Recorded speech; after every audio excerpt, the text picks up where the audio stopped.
Siku ya wanawake duniani imesindikizwa na matukio ya kikatili sana ambayo yameendelea kufanywa na Iran dhidi ya mataifa ya Mashariki ya Kati yakiongozwa na Israel pamoja na baba yao mkubwa Marekani. By the way, ni kwamba Marekani usiku wa kuamkia tarehe 8 mwezi wa 3 mwaka 2026 walifanya mashambulizi kwenye vituo vya mafuta kwa maana ya oil refinery pale nchini Iran. Na lengo la Wamarekani wanasema wanafanya mashambulizi yale ili kuigombanisha serikali ya Iran pamoja na raia wa Iran. Kwa maana ya raia wa Iran wapitishwe kwenye nyakati ngumu za nishati hiyo ya mafuta ambayo ni moja kati ya nishati muhimu sana. Lakini wa Iran wenyewe wanasema wako tayari kwa jambo lolote lile.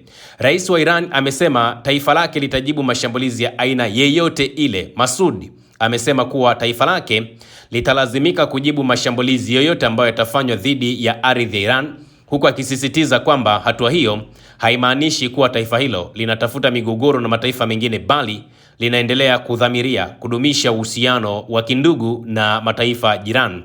Amezungumza maneno hayo tarehe 8 mwezi wa 3 ambapo ameonya kwamba endapo taifa lolote litashambulia au kukiuka mipaka ya Iran, Jamhuri ya Kiislamu italazimika kuchukua hatua ipasavyo za kujibu mashambulizi hayo. Bado anaeleza kwamba kujibu mashambulizi hayo hakumaanishi kuwa Iran ina mgogoro na taifa husika au inalenga kuwadhuru wananchi wake, bali ni wajibu wa kulinda mamlaka na usalama wa taifa hilo. Lakini pia amesisitiza kuwa kadri shinikizo litakavyoongezeka dhidi ya Iran ndivyo majibu yatakavyokuwa makali zaidi. Rais Pezeshkian anasema baadhi ya maadui wa Iran wamepotosha kauli zao na kuzitafsiri vibaya, akidai kuwa kuna juhudi za makusudi za kuisukuma Iran na mataifa jirani katika migogoro ili kuleta mpasuko katika ukanda huo. Ameongeza kuwa Iran imekuwa ikisisitiza mara kwa mara kwa kuzingatia maelekezo yaliyekuwa kiongozi wa mapinduzi ya Kiislamu Ayatollah Said Ali Khamenei kwamba inazichukulia nchi jirani kama ndugu, na hivyo uhusiano wa mataifa haya unapaswa kubaki imara. Rais huyu anaelezea masikitiko yake kuhusu wananchi wa mataifa ya ukanda huo ambao wameathiriwa na mvutano unaoendelea. Anasema Iran imekuwa na wasiwasi juu ya hali hiyo na hata wameomba radhi kwa athari ambazo zimewapata raia kutoka katika mataifa ambayo wameyashambulia. Na kwa mujibu wa Pezeshkian, mataifa yaliyopo katika ukanda huo yanapaswa kushirikiana na kushikana mikono ili kuzuia jaribio lolote la kuzifanya zipigane zenyewe kutokana na kile ambacho amekiita ni hila za Marekani pamoja na Israel. Hapa nadhani Masoud sasa anaeleza kile ambacho pia mimi nilikieleza mapema, nikasema kuna mpango mkakati wa Marekani pamoja na Israel wa kutaka kuwagonganisha vichwa hawa wa jamaa wa Mashariki ya Kati. Wakishindwa kutawalika, basi Marekani atapata nguvu kubwa zaidi ya kuja kutafuta kile ambacho anakihitaji, kwa sababu kuna msemo wa mafahari wakipigana, basi nyasi ndizo ambazo huwa zinaumia. Aidha, amekiri kuwa kuna watu ndani na nje ya Iran ambao wana tofauti na taifa hilo, lakini amesisitiza kuwa kipindi hiki si wakati wa kuendeleza migogoro, akisema tofauti hizo zinapaswa kutatuliwa kwa mazungumzo ya ndani. Rais anasisitiza kuwa Iran itasimama imara dhidi ya yeyote atakayeshambulia taifa hilo na kwamba watajibu kwa nguvu zote, akisema vikosi vya jeshi la Iran pamoja na wanachama wa kikosi cha kujitolea cha Basij vipo katika maeneo mbalimbali nchini na viko tayari kulinda taifa kwa uwezo wao wote. Ameongeza kuwa vikosi hivyo vitavuruga mipango yeyote inayolenga kuihujumu Iran. Katika hotuba yake, Pezeshkian amesisitiza kwamba Iran haijawahi na haitawahi kukubali kunyanyaswa, kudhulumiwa au kushambuliwa kizembe bila kutoa majibu. Mvutano huo umeongezeka baada ya Marekani na Israel kuanzisha operesheni kubwa ya kijeshi dhidi ya Iran kufuatia kuuawa kwa kiongozi Ayatollah Ali Said Khamenei pamoja na makamanda waandamizi wa kijeshi na raia wengine katika tukio ambalo lilitokea Februari 28, 2026.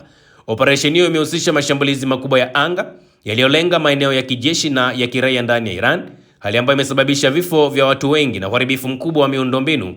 Kwa mujibu wa taarifa, jeshi la Iran limekuwa likitekeleza mashambulizi ya kulipiza kisasi kwa kulenga vituo vya Marekani na Israel katika maeneo ambayo yanakaliwa na Israel pamoja na kambi zao za kijeshi katika ukanda wa Mashariki ya Kati kwa kutumia makombora pamoja na ndege zisizokuwa na rubani, drone. Hadi hivi sasa, kwa mujibu wa takwimu ambazo zimetolewa, zaidi ya raia wa Iran zaidi ya raia 1300 wa Iran wameuawa, huku zaidi ya wanajeshi wapiganaji wa Marekani pamoja na Israel 500 wakiuawa kutokana na mashambulizi yaliyofanywa na hiyo Iran. Katika hatua nyingine, jeshi la Jamhuri ya Kiislamu la Iran wametangaza kufanya mashambulizi ya anga kwa kutumia ndege zisizokuwa na rubani maarufu kama drone dhidi ya malengo ya jeshi la Israel katika maeneo ya Palestina yanayokaliwa kwa mabavu pamoja na vituo vya kijeshi vya Marekani vilivyopo Kuwait. Mashambulizi haya yameelezwa kuwa ni hatua ya kulipiza kisasi kufuatia kile ambacho Iran imekiita ni vita vya uchokozi ambavyo vimeanzishwa dhidi yake. Katika taarifa ambayo imetolewa leo, jeshi la Iran limesema kwamba vikosi vyake vya jeshi la anga na jeshi la wanamaji vimeendesha operations za kijeshi dhidi ya Marekani na Israel kwa kutumia ndege pamoja na drone. Kwa mujibu wa taarifa hiyo, aina mbalimbali za drone za kujitoa muhanga zimetumika kushambulia maeneo ya Haifa na Tel Aviv pamoja na vituo na kambi za kijeshi za Marekani, hususan kambi ya Camp Al-Faljan ambayo ipo pale Kuwait. Jeshi limeeleza kuwa drone za kijeshi za Iran zililenga magara ya kuhifadhi silaha pamoja na risasi, ghala za vifaa vya kijeshi, mifumo ya ulinzi wa anga, vituo vya kukusanya takwimu za mawasiliano ya kijeshi pamoja na mahema ya makazi ya wanajeshi yaliyopo katika kambi ya Camp Al-Faljan. Mapema Jumapili, jeshi la Iran limetangaza kuwa vitengo vyake vya ulinzi wa anga vilifanikiwa kuidungua ndege ya upelelezi aina ya Hermes inayomilikiwa na jeshi la Israel katika anga ya mkoa wa kaskazini mwa Malkaz. Kwa mujibu wa Iran, mvutano huo ulianza baada ya Marekani na Israel kuanzisha hiyo operesheni yao Februari 28.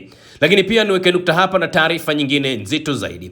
Msemaji wa Wizara ya Mambo ya Nje wa Iran, Ismail Baghai, ameutaka jumuiya ya kimataifa kulaani kile alichokiita vita vya uchokozi vinavyoendeshwa na Marekani na Israel dhidi ya Iran, akionya kwamba ukimya wa mataifa duniani unaweza kudhoofisha zaidi mfumo wa sheria za kimataifa na kuhamasisha mashambulizi mengine siku zijazo.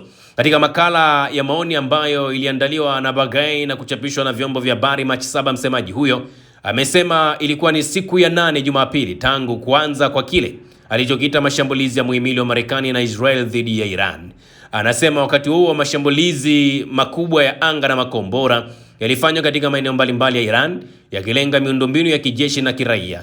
Katika tukio moja ambalo amelitaja, anasema shule ya msingi iliyopo Minab kusini mwa Iran ilishambuliwa wakati wa masomo na kusababisha vifo vya wanafunzi 165 na pia kuua walimu 26.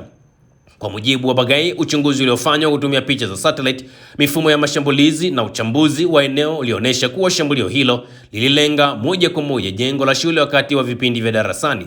Amedai kuwa hatua hiyo ililenga kuibana Iran kijeshi na kuichosha katika juhudi za uokoaji ili washambuliaji waweze kulenga maeneo mengine muhimu ya kimkakati. Msemaji huyo anasema mashambulizi ya kijeshi bado yanaendelea huku maeneo mengi ya kiraia yakidaiwa kushambuliwa, jambo ambalo anasema limesababisha vifo vya raia wengi na uharibifu mkubwa wa miundombinu.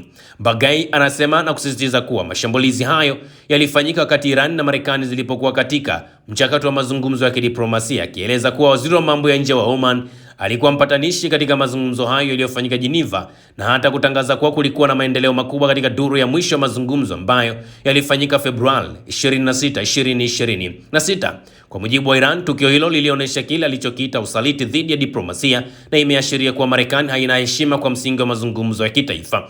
Baghai anasema licha ya kutambua msimamo mikali ya Marekani na Israel, Iran iliendelea kushiriki katika mazungumzo ili kuonesha mbele ya jumuiya ya kimataifa kuwa madai ya watu wa Iran yana uhalali na kwamba visingizio vya kushambuliwa havikuwa na misingi yoyote.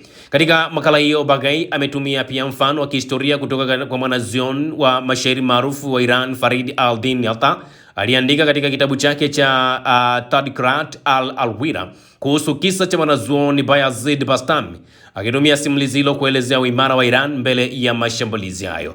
Kwa mujibu wa Baghai, historia inaonyesha kwamba licha ya mashambulizi mengi yaliyowahi kufanywa dhidi ya Iran kwa karne nyingi, taifa hilo limeendelea kudumu huku washambuliaji wake wakitoweka. Msemaji huyo amesisitiza kuwa mashambulizi ya anga yaliyofanywa na Israel na Marekani dhidi ya Iran yanakiuka kifungu cha 24 cha mkataba wa United Nations kinachokataza matumizi ya nguvu dhidi ya mamlaka huru au taifa jingine.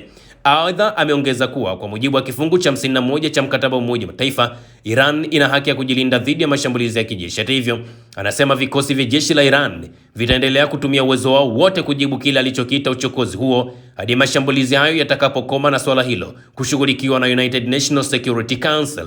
Baghai anasema katika kutumia haki hiyo kujilinda, Iran imelazimika kulenga baadhi ya vituo vya kijeshi vya Marekani vilivyopo katika eneo la Mashariki ya Kati, akisisitiza kuwa operesheni hizo zilengi nchi ambazo zinahifadhi kambi hizo, bali ni hatua za kujilinda dhidi ya kile ambacho kinafanywa na Marekani.